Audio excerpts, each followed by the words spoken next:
Pada awal tahun baru 2020, dunia dikejutkan dengan sebuah penyakit yang disebabkan oleh virus baru yang sangat berbahaya. Bahkan, Organisasi Kesehatan Dunia WHO resmi mengumumkan status darurat dunia loh.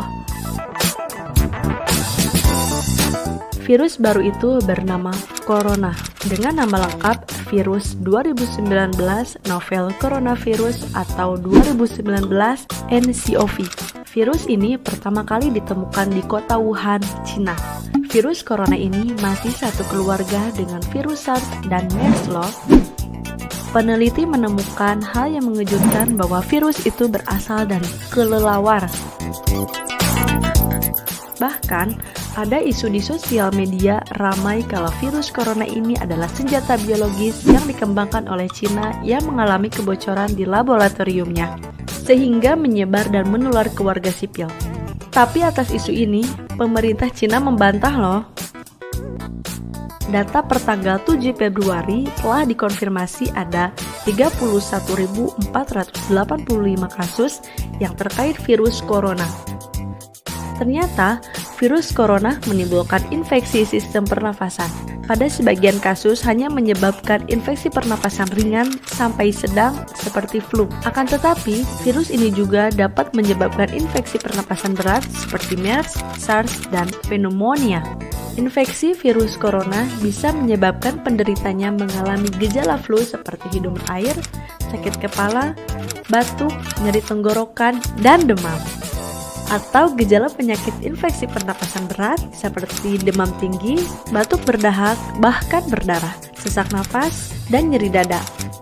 Namun, secara umum ada 3 gejala yang bisa menandakan seseorang terinfeksi virus corona, yaitu demam, batuk, dan sesak nafas.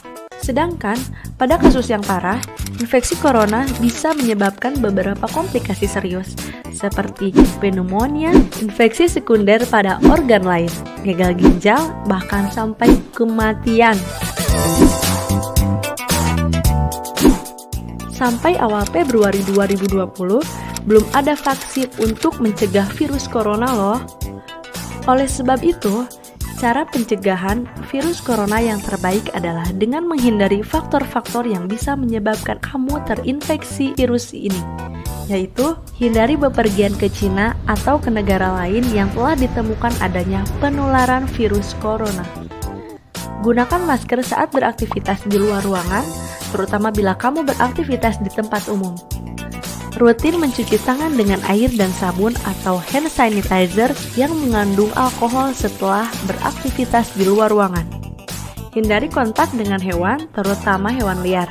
Bila terjadi kontak dengan hewan, cuci tangan setelahnya ya.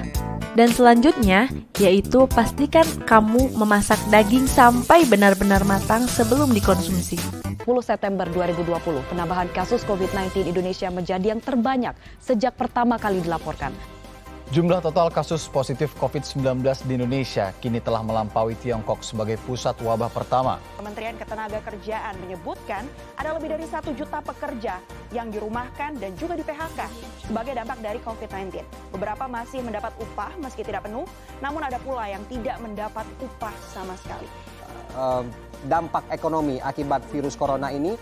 Pemirsa, imbauan social distancing atau pembatasan sosial dari pemerintah terus digalakkan. Tidak dipungkiri, COVID-19 memberi banyak dampak negatif, baik dari sisi kesehatan, ekonomi, dan lain sebagainya.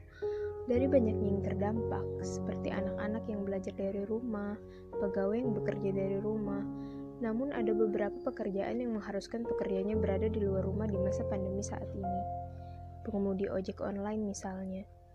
Berikut sedikit perbincangan saya dengan pengemudi ojek online.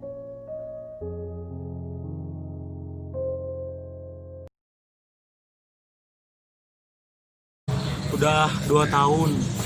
Naiknya tuh biasa mulainya jam 6, pulangnya tuh jam 3. Kalau berapa lamanya sih Mbak? Sekitar 2 tahunan sih. Kalau nariknya tuh fleksibel sih Mbak. Kadang bisa pagi, kadang sore, kadang malam.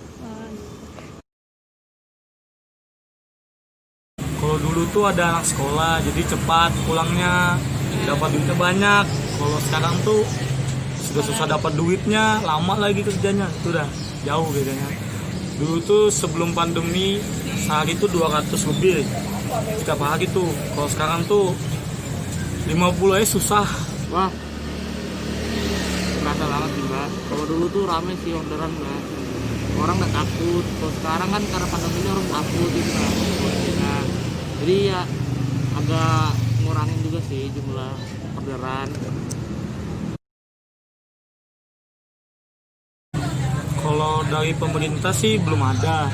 Tapi kalau dari Gojeknya sendiri dulu ada dikasih sembako sama masker, hand sanitizer itu ada. Tapi kalau dari pemerintah belum ada.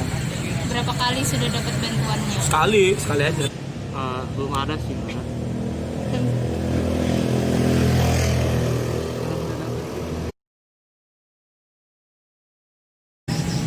Semoga pandemi ini cepat selesai. Anak sekolah tuh cepat dia sudah masuk. Cepat juga aku dapat duit banyak. Kalau kayak gini terus, gimana aku mau beli motor baru? Ya semoga pandemi cepat berlalu lah Mbak. Jadi biar orderan tuh makin rame. Jadi kehidupan ojol juga sejahtera. Sekian perbincangan singkat saya dengan pengemudi ojek online. Buat kalian semua, tetap jaga kesehatan dan stay at home ya. Terima kasih.